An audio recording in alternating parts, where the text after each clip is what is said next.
You are listening to Missed Apex Podcast. We live F1. Welcome to Missed Apex Podcast. I'm your host, Christina Lee Mace. We are an independent podcast produced in the podcasting shed with the kind support of our patrons, partners, and our pets.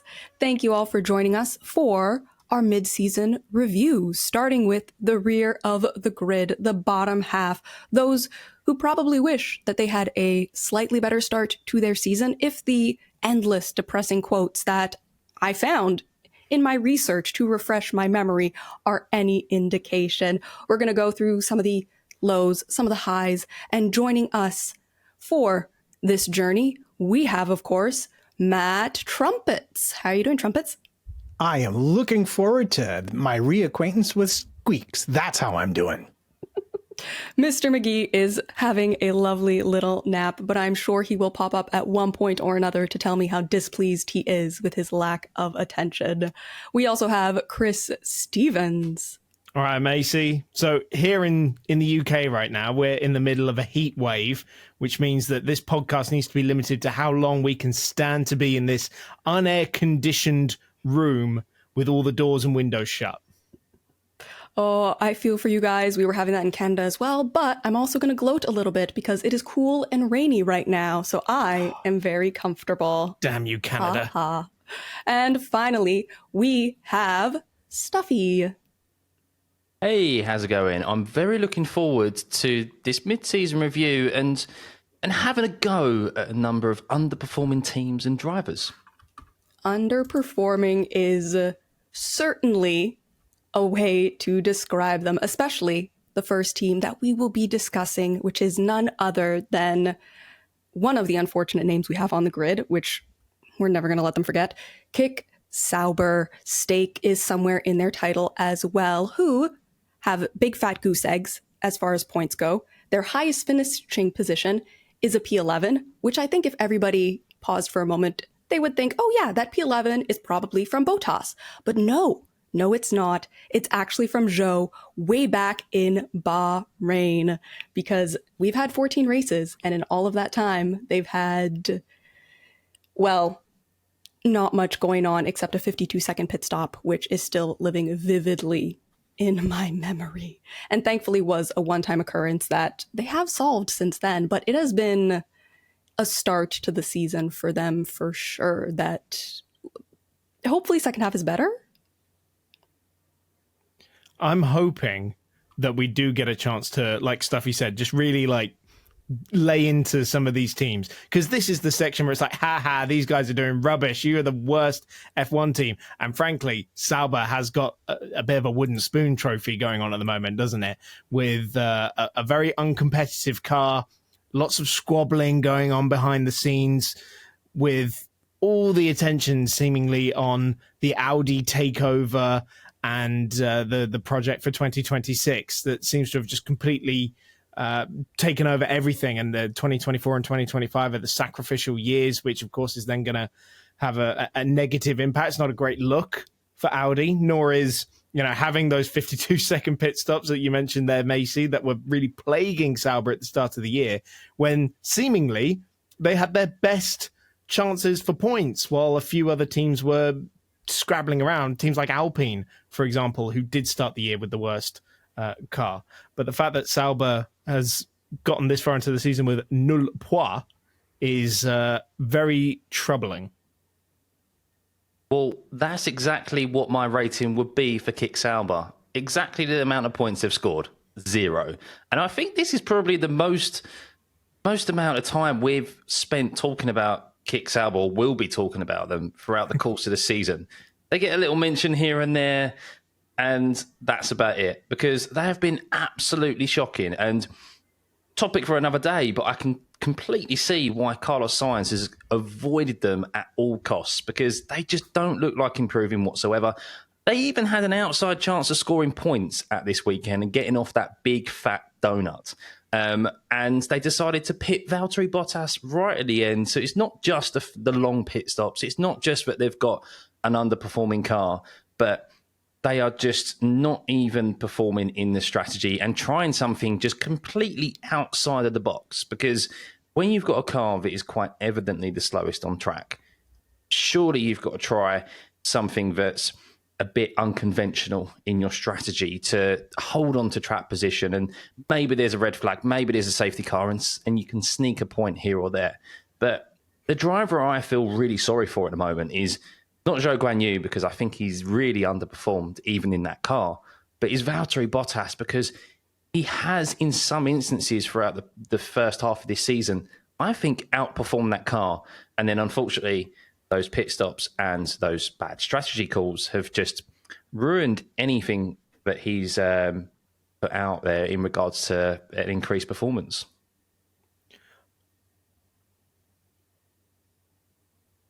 Okay, so it's time for me to announce, as is always my wont for these mid-season reviews, the invention of an entirely new statistic, and is based on exactly that point that you made there, Stuffy, which is the bottom teams really don't score enough points for them to be usable. They're noise. They're not usable signal.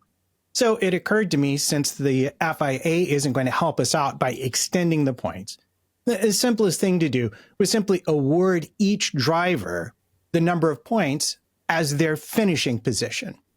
And then the lowest total simply denotes how well you did. And we can use averages and fun stuff like that over the course of the half season-ish to see how they did. And the first thing I'm going to take issue with is that Joe's score is 223 points. Bottas' score is, did I not do it? Is 221 points, I believe. Like, they're incredibly close in terms of their consistency of finish over the course of these 14. And I will remind you, you yourself said Joe has the highest finish for the team for the first part of the year. It's easy to be consistent when you're constantly 19th and 20th. Isn't it? I feel like Zhou Guanyu is... I think he done quite well in his... Is his third year in F1 or second? I think it's his third. I think he's kind of gone quietly about his business in the first couple of years, and he's put in when it was Alfa Romeo, formerly Alfa Romeo, and he was a bit unfortunate, of course, with, well, George Russell at Silverstone, most famously, and just a lot of breakdowns in that car. But this year, I genuinely think he's fallen into a Logan Sargent type role. He's shown a little bit more than Logan Sargent. Of course, his Chinese Grand Prix at his home circuit, that was he was unlucky there not to score points in the sprint race. But other than that, I mean, has he really shown a spark at all, unlike Valtteri Bottas? I can't say he has.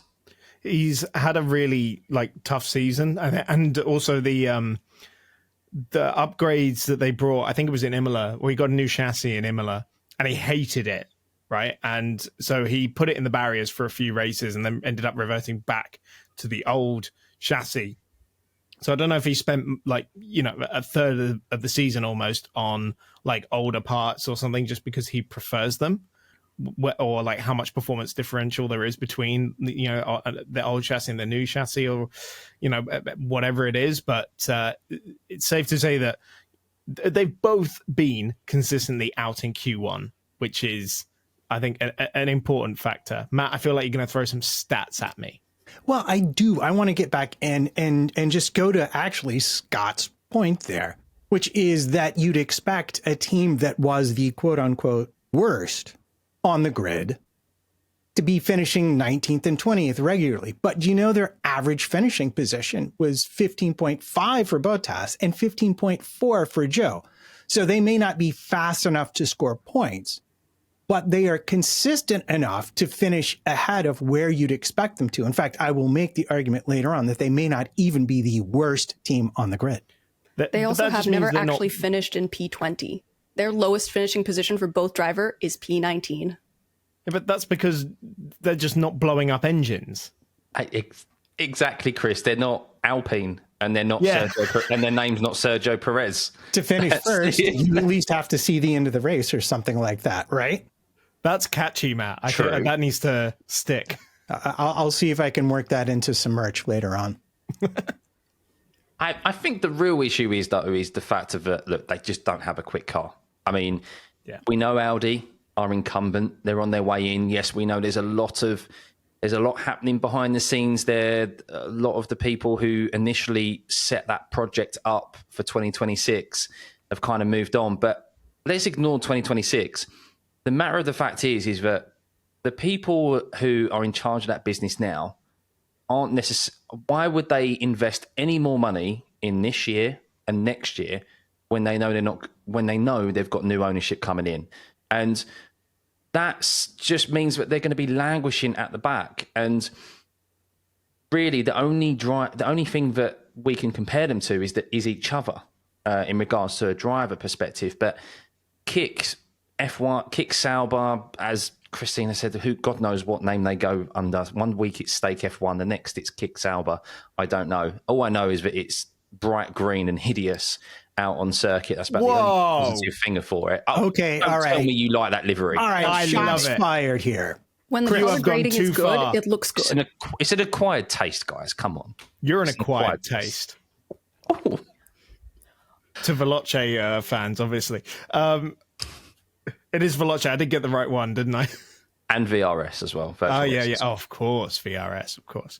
No, I love the look of the car, but the look of the car is not the topic of discussion. It's not up for debate.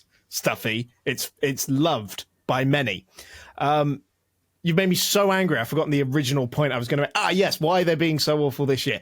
So there is a conspiracy theory that they are sort of deliberately languishing to get all those, the maximum aero time and the maximum development points or how much of it they can do for the 2026 car.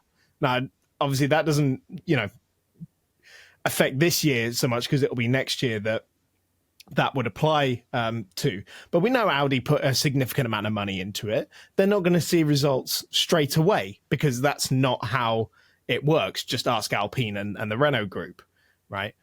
What I do love, though, is all of these people who were put onto the 2026 program, and then there was all this shuffling. There were all these arguments. Well, we're not where we want to be. You've got this guy working on this program that isn't starting for another 2 years. All this argument. Audi's just gone, okay, right, you can all go away, take your bickering somewhere else, and we're just going to bring someone in who's a bit more level-headed and isn't going to bicker and is going to get on with the job. And that is also like partly why Audi ended up taking 100% ownership of the team as well, is to kind of end that bickering. So obviously, they've had the investment. It's going to take a little bit of time, but then there's no point being quick in 2025 if you're Sauber anyway. I mean, except if you want to attract good driver talent. Yeah. Well, this is true.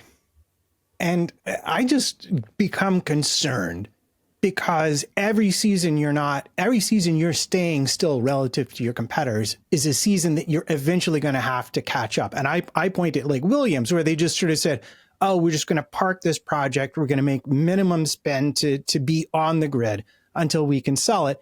And this to me is what's happening with Audi. They sort of said, okay, we don't really want to spend a lot of money on it till we come in and fully take over. And they've not. And the result is they have built a consistent, reliable car, but it's not really fast enough to score points unless something unusual happens. And in the meantime, people who are interested in achieving more are headed for the exits. And then there's I don't know if you know anything about it, Chris, but then there's this rumor of a very large amount of misplaced money in the budget being the reason why Bonato is now in charge there. The silence from Chris speaks a lot of it. Probably doesn't know about it, but I mean, I think this is why what you've just mentioned there in regards to budgetary costs and the fact that Audi aren't willing to spend as much money early on makes me think that we know Hulkenberg is incumbent. He's there next year, which makes me think that second seat is going to be kept by Zhou, regardless of the performances he's had this year, but like Sergio Perez has with Red Bull. And that is the next episode of our mid-season review, where we'll get onto that topic, no doubt, but has been kept for financial reasons rather than performance reasons. And I think that's the case for Zhou as well, because we know he has a lot of sponsors, he has a lot of backing, and that money could be put towards development that Audi don't want to put forward right now. That said, we are very much kicking Sauber while they are already down. But before we go, it would be remiss to not mention how well Bottas was doing on social media. I was waiting for us to touch on that point. Even their team socials, overall, they are bringing people joy. And that's something, at least. I'm actually seeing people wearing the Sauber jerseys, and that's hard to avoid seeing at the end of the day. But it's still nice to know that they have some supporters, even if it is just from social media, and that's fun. Wait a minute. Are you Team Stuffy as regards the livery here? No, I like it. I like a bright green. Good, make it pop. We've got him I can tell which outvoted. car it is on track, unlike with some other teams. It's fantastic. I don't like this being outnumbered. I will say respect to Bottas for rocking the mullet for as long as he has done as well. And the matching mustache. Yeah, and in multiple colours as well. He's had that in. He's used a lot of bleach for that. But yeah, to kick Sauber, I think that's the longest we're gonna talk about them. Should we get on to the next team? We definitely should. Absolutely. And that team that is next up is Williams. They have a grand total of 4 points, brought to us exclusively by one Mr. Alexander Albon, a greatest qualifying position of P9 from him as well. And overall, a lot of retirements. They've had in total 6 races where only one of their cars has finished, including a double DNF in Canada. So room for improvement, a couple of good days, and definitely a mixed bag when it comes to their drivers' performance. I was really surprised to see Williams' points tally for the season, because I feel like it feels like that Albon is always knocking on the door of points. And, you know, Matt, the point you brought up earlier, where it's like, well, we have 4 consistently front-running teams now that lock out the top 8 basically in every race. So the rest of the teams straggling for those last 2 points paying positions means that we do get a very skewed look at the championship. And I'm glad Spanners isn't here, because he won't say I told you so. But suddenly looking at this and prepping for this show has made me think maybe we do need to address the point system. But on Williams specifically, I was very surprised to see such a low points score when you consider that Albon, one of the highest rated drivers on the grid at the moment, I'd say, inside the top 10 of drivers regarded on the grid, probably. And yet they're just not there. And it's because of, the late production of the car, starting the season overweight as well, which hasn't helped. But again, we're just talking about another team that has failed to deliver on what was actually a really nice car last year for the midfield. I'll tell you exactly why. It's because their best driver destroyed one of the only 2 usable chassis they had in Australia. And I don't believe they got Sargent a new one till somewhere around Spain or later. It's remarkable to me how far behind they were with getting the car there. And then I think the need to produce a whole new chassis, combined with the fact that they have antiquated tools for tracking inventory, meant that they've really done almost no development on this car whatsoever. And it wasn't a delight to drive even when it was brand new. They've clearly had some cost issues this year and had to prioritize certain areas of development.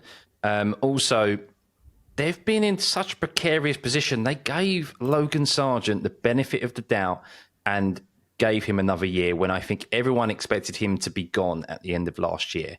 And look, it hasn't paid off well for him. He's had a couple, his highest result has been Silverstone, the GB circuit, which was 11th. Other than that, his highest position has been 14th, or he's had DNFs and finish in the bottom 5. So, of course, we had the hoo-ha about the chassis replacement in Australia, I think it was. But when you've got a driver who's clearly knocking on the door of points, often than not, in a car that isn't great this year, it's definitely not as good as it was last year. I think the other teams have taken around them, especially around the points. We know that the top 4 teams with those 8 cars, so there's only 2 positions that are up for grabs realistically, kind of every single race. And Williams haven't made the step up or the step forward that they have done last year. And they haven't even had those, in the first half of the season at least, they haven't had those results where the car has uncharacteristically been very quick. Well, it has been quick, but it hasn't delivered in the race in the same way that the previous year's car did. And thankfully, even though the FIA hasn't addressed the point situation, I absolutely have. And where we have Sauber on 445 total midfield points, Williams is on 447, meaning they have actually done worse if you take in every driver's finishing place than Sauber has done. And I think that speaks to the fact that they really have only one driver, and that's Albon, because I would be surprised to find out that Sargent had the same car as Albon for more than 2 or 3 races this entire season. And if you're going to use that to defend Perez or Albon or Gasly at Red Bull, then I think it's reasonable to only hold Sargent so much to account for his performance. And there were definitely times where I think they've used him as a bit of a guinea pig, strategy-wise, just to cover off low payoff possibilities. Harking back to what Chris said about Kick Sauber, about the conspiracy of teams knowing kind of where they are positioned and the additional wind tunnel time and aero time that they're going to get.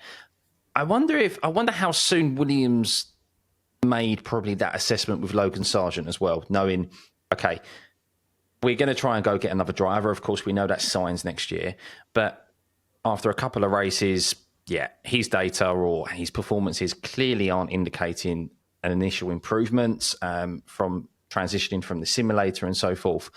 And I wonder how much they've sacrificed it and how happy they are that, look, Albon, go and get what you can, but ultimately we could do with this additional wind tunnel time. We've got the backing of good owners now. We know we've got them. Although I said at the start, I think they've got issues with costs, but then have they got the backing of Doralton as well? And they're happy to, I mean, are they at the top of the cost cap? I don't know. But the wind tunnel time, I think, is primarily what they want to prioritize. And I think they're quite happy to accept because they definitely need it, don't they? It's also worth remembering they did not have a head of aero for this entire year. Up until a couple months, like a week ago or something like that, they promoted Adam Canyon to head of aero. And that was a role after Canada, they promoted him. And it was a role that was vacant for more than a year. And then they were hiring so many people, like 26 new hires, I think was the top number we saw. So it's not just budget. It is not just the car. It's literally, they haven't had the right team put together to fix any of these problems. And at least now it looks like they have new people that could help solve things. But the fact that it took a full year for them to get ahead of aero, and it wasn't even an outside hire, it was a promotion. That's a lot of time lost. It is a lot of time lost, but I'm not surprised because this goes again to the entirely self-enforced gardening leave rules that F1 have promulgated to keep the Haas Ferrari situation when Haas first joined the sport from happening over and over again. But the reality is, if you hire someone and they have a gardening leave of a year, it's 2 seasons before you see that person's effect. My guess is Williams was negotiating and eventually just decided it wasn't worth it to wait that long when they felt like they could promote from within. There is an element of the cost in there as well, but not because, they're not running at the budget cap. Because, we're seeing James Vowles, he's putting the jigsaw pieces together to try and rebuild this team. And we've seen that. But, just because they're running at the cost cap level. Yeah, but there's so much more involved in that because the cost cap is really a relatively small chunk of the overall F1 budget for a team. And so, we can sit here and we can talk about, Doralton put all the money into it. And it's like, well, no, they still need all the sponsors and they still clearly felt the need to bring some extra backing for this year, which I think is, it's partly the reason Logan got the seat. We can sit here and dissect the economics of it till dawn, but we won't. But they've with the announcement of Science as well. That's clearly them going in a very different direction and going in a more development led and sort of pure skill direction as well. Yeah, just lastly touching on Signs, I mean, I don't think we can really gloss over that too much. I mean, what a driver pairing that's going to be. And I'm just surprised it's taken them kind of this long to get someone other than Logan Sargent in that car, because they've just lost so many points. And Albon, as we touched on, has just been fighting that battle on his own. And there's only so much that you can do on your own, especially in an underperforming car. But what a pairing. I'm excited for that. And it shows Williams' intentions as well moving forward. Interestingly, not just losing points, but losing development on the car. If you have two experienced drivers that can give feedback, that's also incredibly beneficial. Not Antonelli, though, which speaks volumes about where he may end up. Just thought that was interesting, because we haven't actually spoken about it on the show yet. Worth noting. I'm still going to take issue with the Sargent. I think Sargent was kept. I think he was honestly kept around because they knew he wouldn't make a fuss about having half the car that Albon had. And so in that sense, I don't think it's fair to say, we know the full potential if he had equal machinery to Albon. But from a team point of view, he was exactly what they needed for this season. And they knew his driving, they knew his ceiling, they knew his floor, and they took him anyway. So to me, it's because they knew he wouldn't fuss too much about things like Australia. He was a known quantity. That's why he was kept on. They knew what they was going to get for him, and that, Matt, that adds to your point. But as the new information has come out, they were evidently courting other drivers, particularly Sainz at the end of last year, which I'm still quite surprised about how you think you're going to convince a Ferrari driver prior to the Lewis Hamilton announcement to move down the grid to Williams. But yeah, interesting nonetheless, and it shows their intention. And I think especially us Brits with their heritage, we'd love to see them back further up the grid. But the first half of the season is just, and I don't have much faith for them for the remainder of the season, but the first half, not so good. Williams knew what their performance was going to be, and it's turned out exactly as I think they knew it was going to be. It's a year about building behind the scenes, and fingers crossed we see some progress in the later half of this year, and maybe we wait till next year. But one other team that we also know needs a bit of progress, a fair bit of progress, is Alpine. On the split side from Williams, they do have two drivers that have been getting points, fairly even on that as well, at 5 and 6. 5 for Ocon, 6 for Gasly, for a grand total of 11. And of course, it's not a season with those two drivers unless they go wheel to wheel, unless they get told, please don't do that again, and again, and unless they hit at least once, which was quite a low for the team, but certainly a memorable moment for all of us watching at home. Oh, Monaco, you are unforgettable. I'm going to buck the trend here and say something positive about Alpine. And it's not that, they're drama providers. No. It's that actually, from where they were at the start of the season, with categorically the worst car on the grid, they've actually recovered quite nicely. And it's not by, gaining wind tunnel time because of where they finished in the championship at certain points in the season. It's been a bit of graft. Now, I will grant you that when you start with the worst car on the grid, the only way is up. Acknowledged. And fundamentally, the big change was taking 10 kilos out of the car, because it was about 10 kilos overweight or something, or maybe even more at the start of the season. But if you'd have told me in Bahrain that team would have been scoring points at this point in the season, then I'd have struggled to believe that. I will just say, yes, they had a resurgence. However, as Renault engines tend to do, they then go pop. Yep. Or boom, shall we say, because they had that resurgence in the middle of the season. Monaco, of course, it could have been even better for them.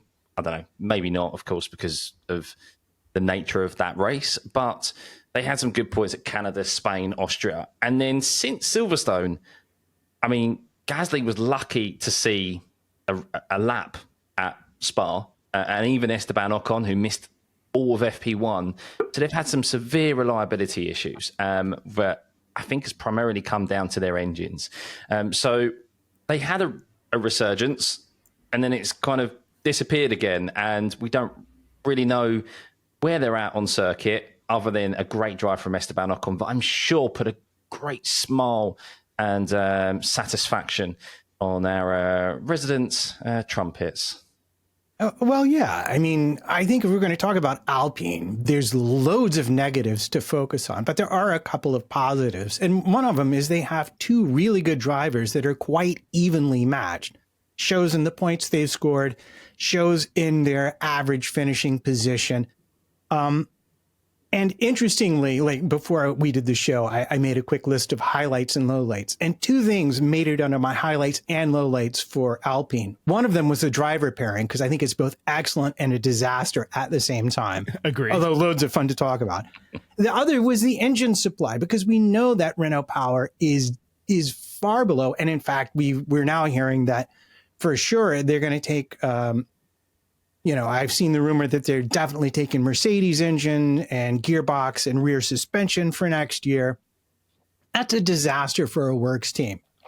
On the other hand, if you go back and look at how former Team Renault, which was Lotus, did when they actually had a Mercedes power plant, well, I'd argue if they had a Mercedes in the car right now, they'd actually be giving Aston a very serious run for their money, because they are that far down on power, and it really does make that much of a difference. Sorry, you mean not the Lotus that, was winning races and regular podium contenders, because that was Lotus Renault. We're talking about the Lotus Mercedes that was probably one of the worst handling Formula One cars ever designed, and the team nearly went bankrupt just trying to keep it going. Now, none of that is Mercedes' fault. I think you've got that backwards. They did significantly better when they got the Mercedes power plant in the car. No, they only took a Mercedes power plant for like 2014, 2015 before Renault tried to buy the team back. And at that time, they were nowhere near the same caliber of team. They were one of the worst on the grid. I mean, they had Pastor Maldonado in the car, so probably most of the budget went into fixing his front wings.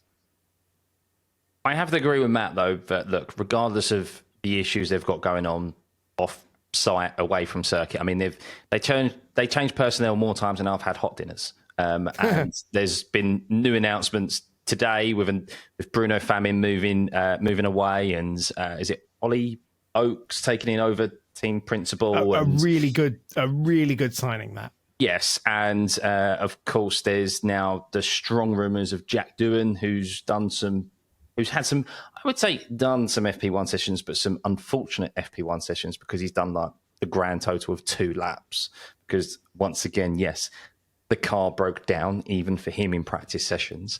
Is going to get promoted. But yeah, that driver pairing, we knew those two have got history. They don't like each other. Yes, 2 French drivers in a French team, but we knew it was going to clash at some point. And we've seen some great wheel-to-wheel racing with them as well. I think most notably Miami, but they just haven't scored the points. And I do agree that if they had Mercedes engines and parts, I think they would have been more consistently in those point scoring positions. But I mean, where is the rest of this? I don't know what the future is for Alpine. To be honest, I wouldn't be surprised if this is the last season that we know Alpine as Alpine, and it's under a completely different guise next year.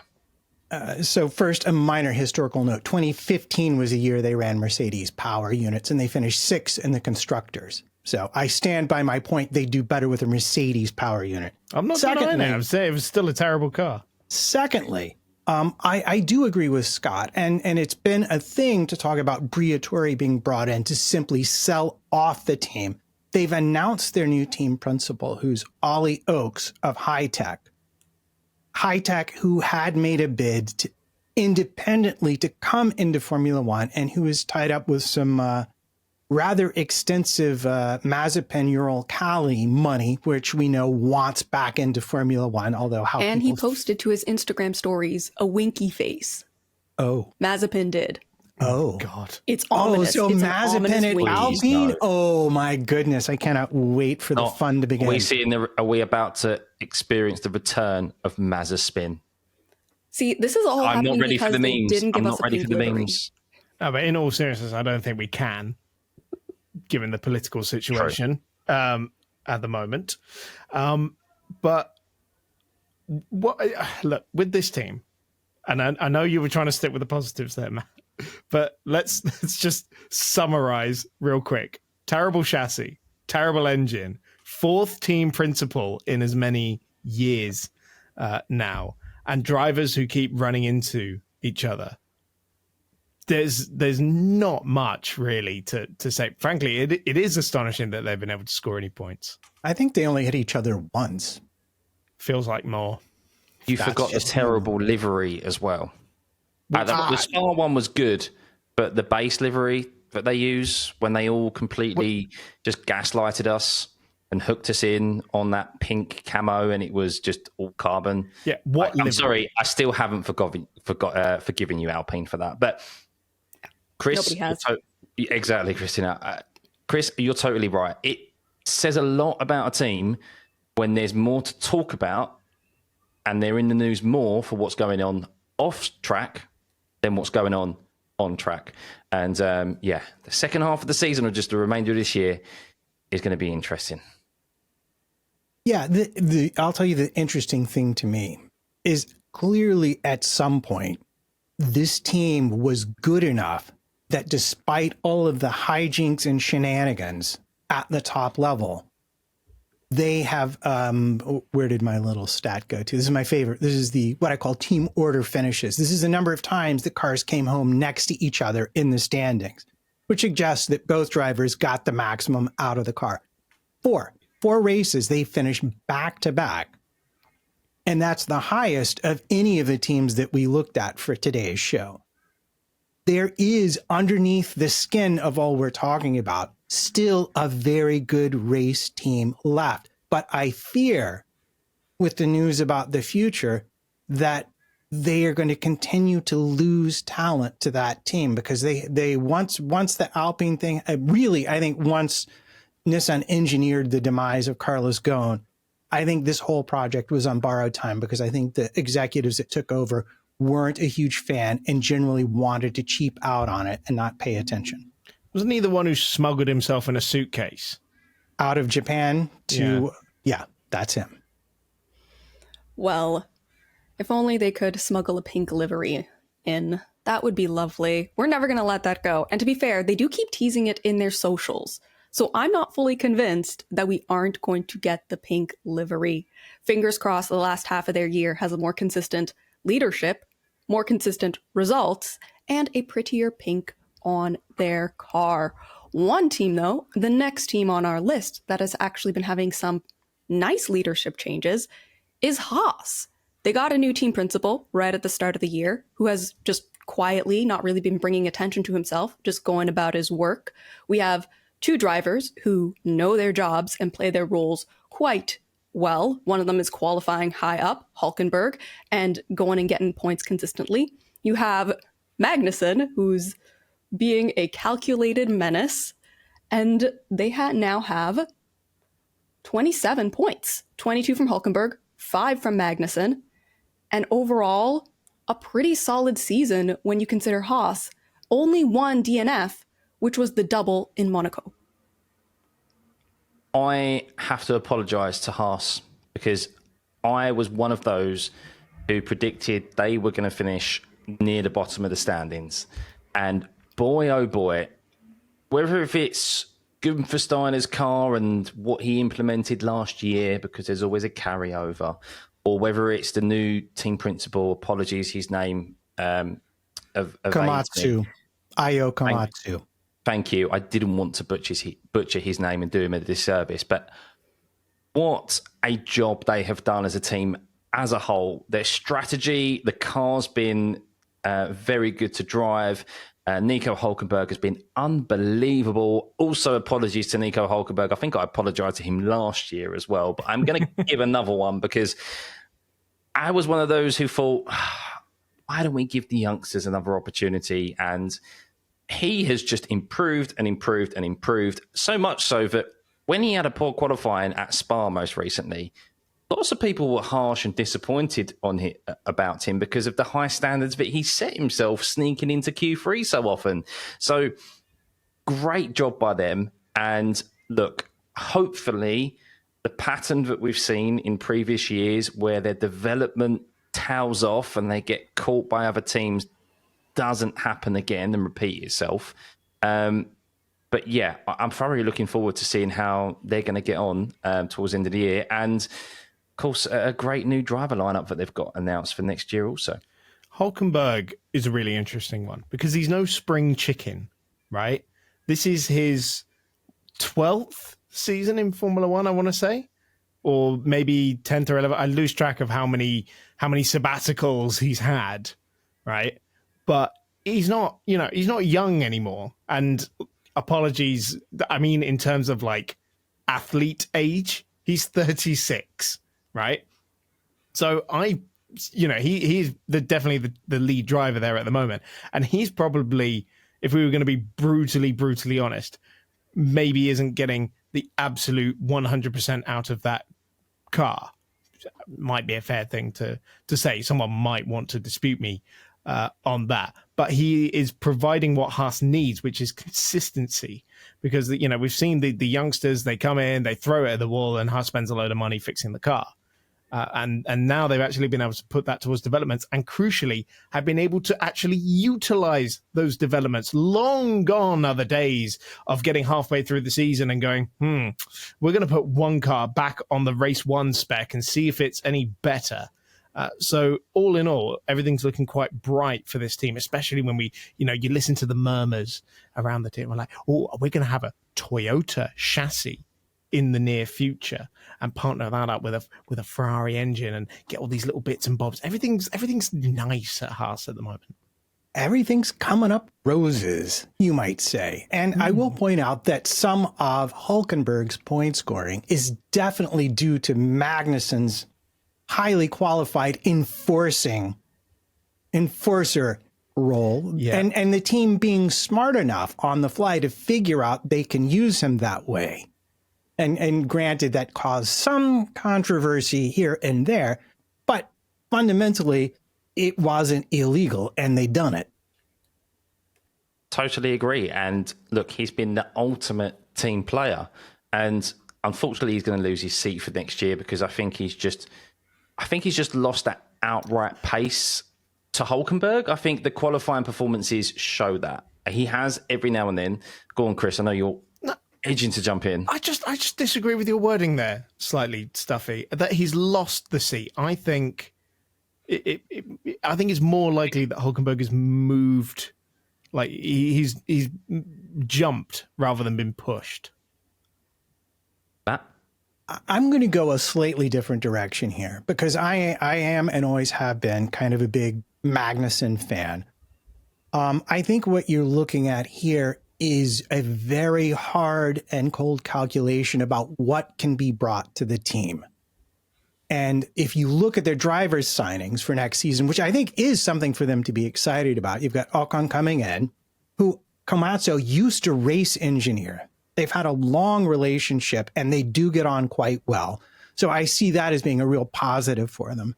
And you're bringing in Behrman, who's already demonstrated that he's competent at getting an F1 car around the track, but will almost certainly, I would think, given that he's a Ferrari junior driver, bring perhaps some extra degree of deal making in terms of power unit cost with him, therefore making him a better choice than Magnussen, whose additional points probably aren't going to make like a full step in the WCC, which is where you would see that money pay off. So I get the cost benefit calculation that they're doing right here. But the other thing I want to get to real quick before I know Stuffy wants to yell at me for being wrong is the Toyota chassis thing. Because I did go back because everyone was like, Toyota, you remember they were terrible. They didn't do any good. Well, I looked at their chassis record and from, to the end of their season, it was from their start to their finish, which is like, I think 2002 to 2009, they were 10th, 8th, 8th. But here's what gets me interested: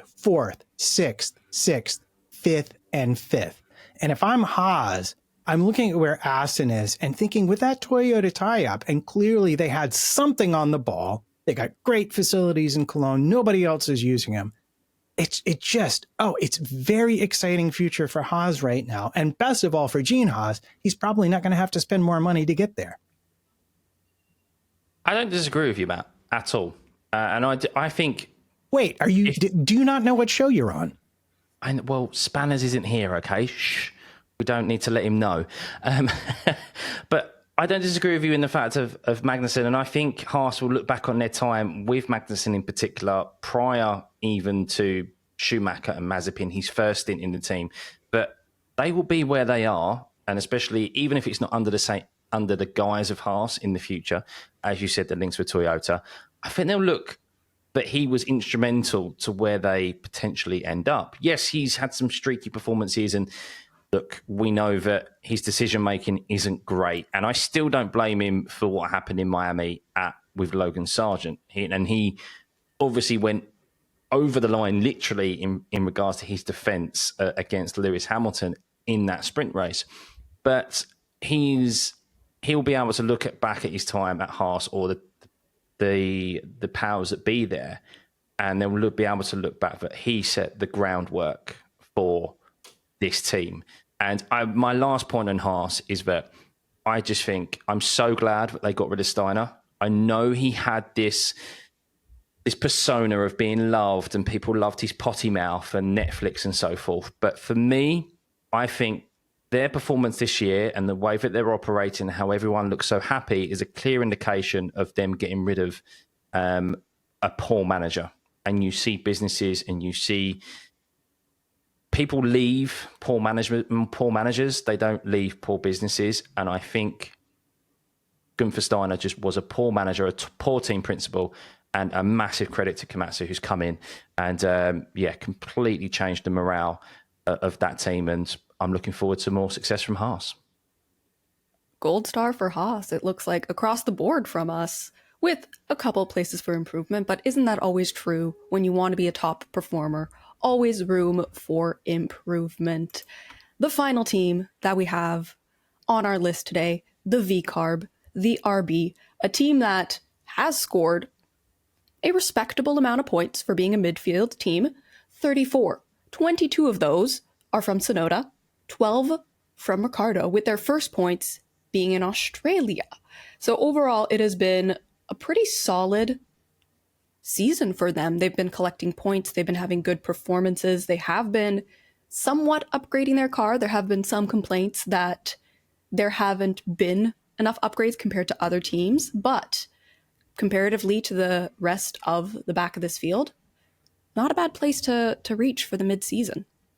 So this is the team of the five we're talking about in this show. These are the ones who kind of came out guns blazing and was definitely the leader of the midfield pack, especially when you consider Aston Martin at the beginning of the season hadn't quite fallen back into that pack.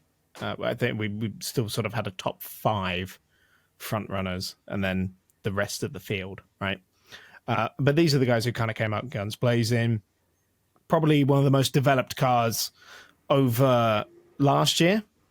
This year, they haven't quite been able to repeat that feat, and largely because one of the big upgrades that they had plans for Barcelona actually made the car slower.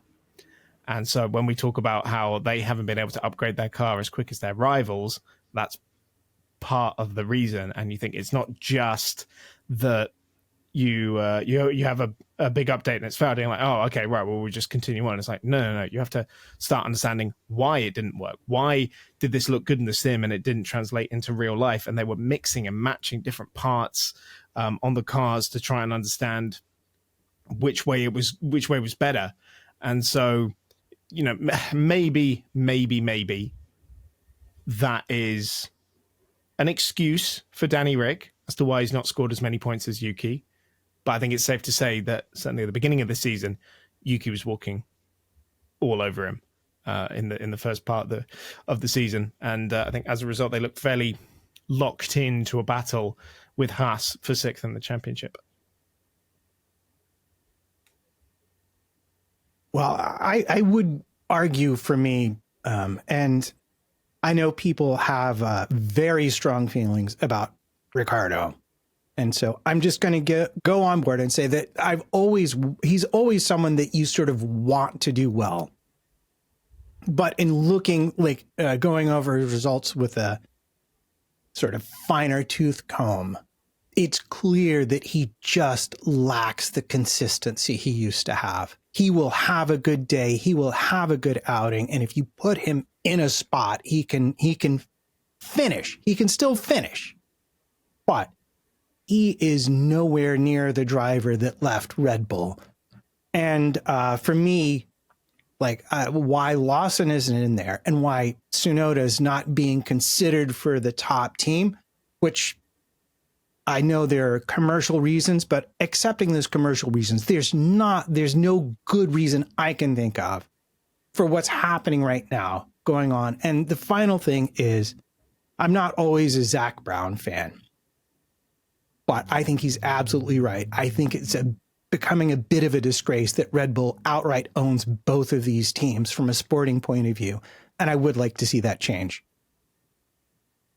Wow. I'd never thought I'd hear that come from you, Trumpets. And I agree, because that team has always been told to us that it was their junior team, and they've completely gone away from that. I don't want to delve too much on the Sergio Perez decision, but Sergio Perez was brought in from outside the team.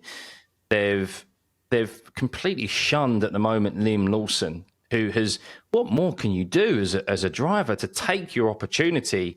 It's 6 races, at least 5 races that you got an opportunity at with Daniel Ricciardo and his broken wrist. But what more can you do with your opportunity to snatch that? And he's not there. And look, people will be surprised because I was a staunch critic of Yuki.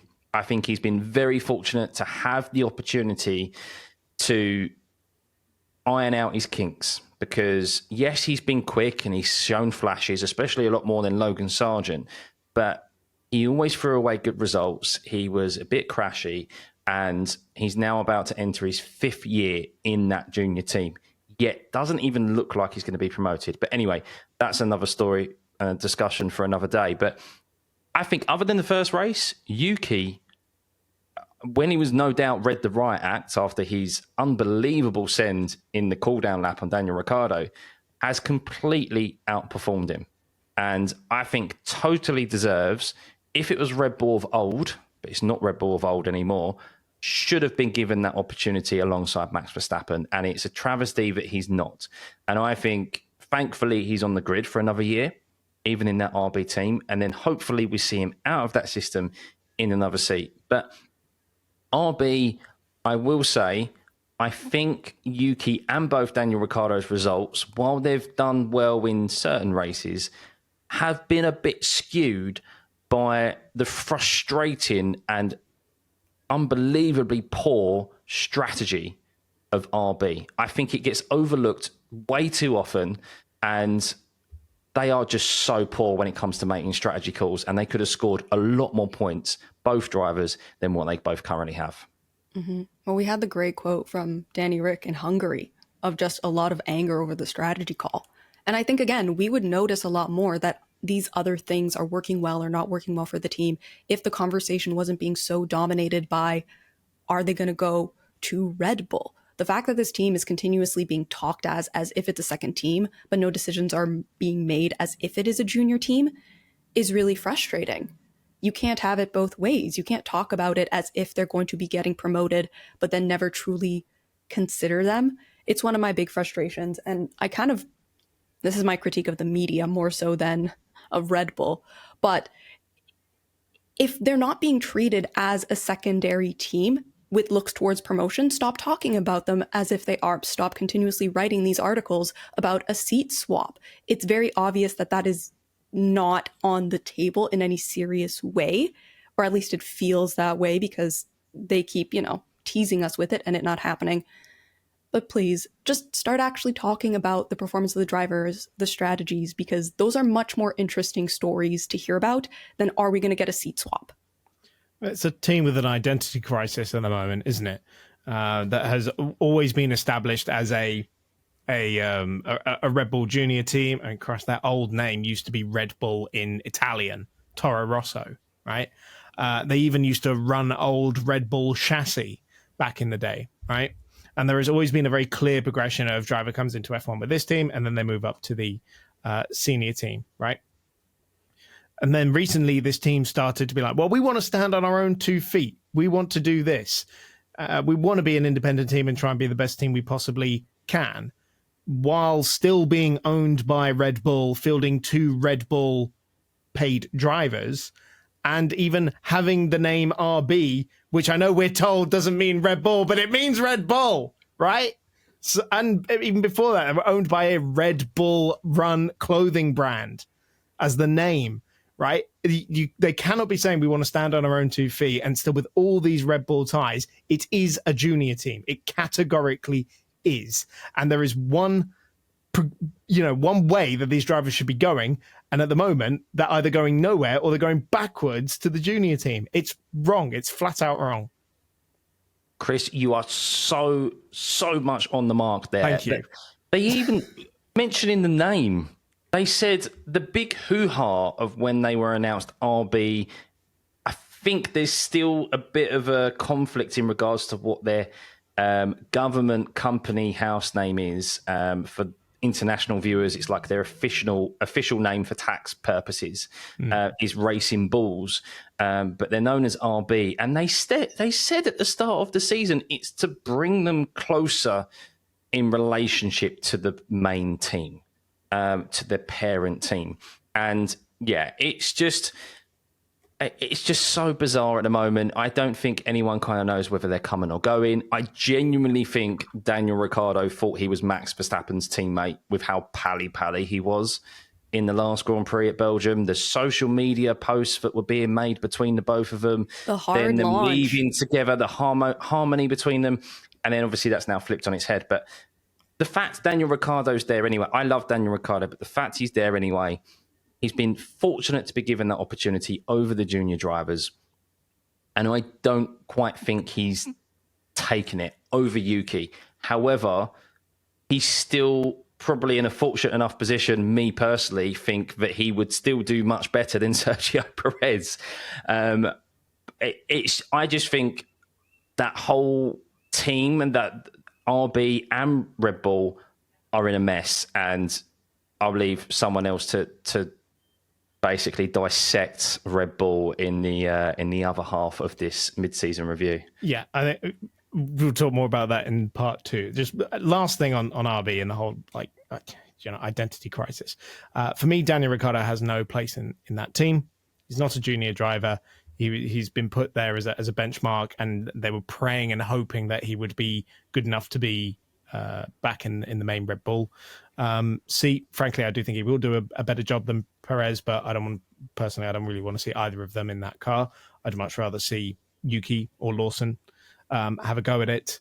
If you have been a Red Bull junior over the past few years, you have been spat at basically by your F1 team because they've given very few opportunities.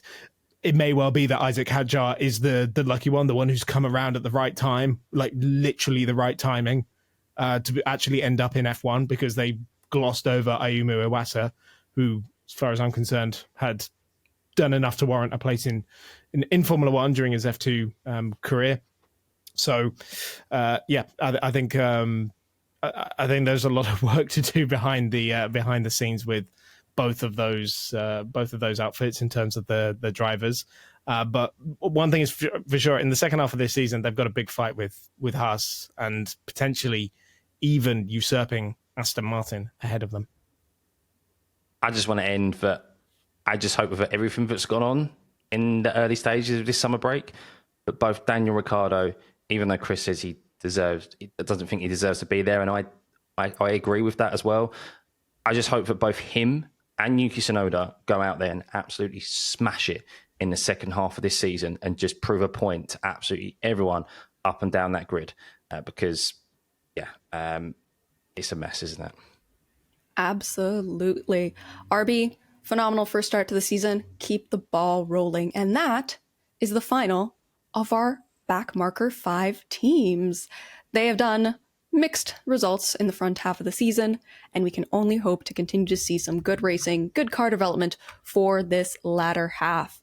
Thank you for joining us all for this review. We'll be back shortly next week with the second half, the front markers of the team. So thank you very much to those who have joined us today. We have Matt Trumpets.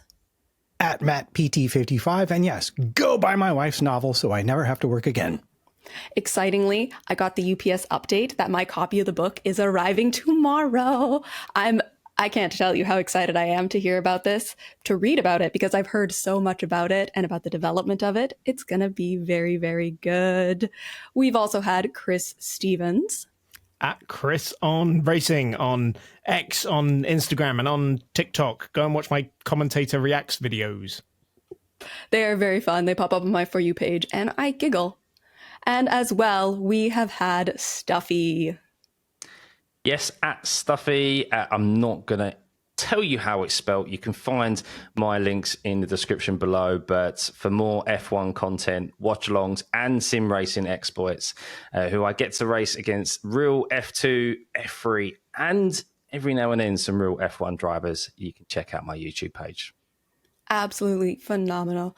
I'm still Christina Lee Mace, and you can find me at Christina Lee Mace on Instagram and Twitter, as well as Threads, and Christina.fastcars on all of the rest of them, TikTok and Twitch. It has been a phenomenal time. No appearance from Mr. Squeaks McGee, but he definitely wishes you all a great week. Thank you for joining us. We are the Missed Apex Podcast. Have a fantastic week.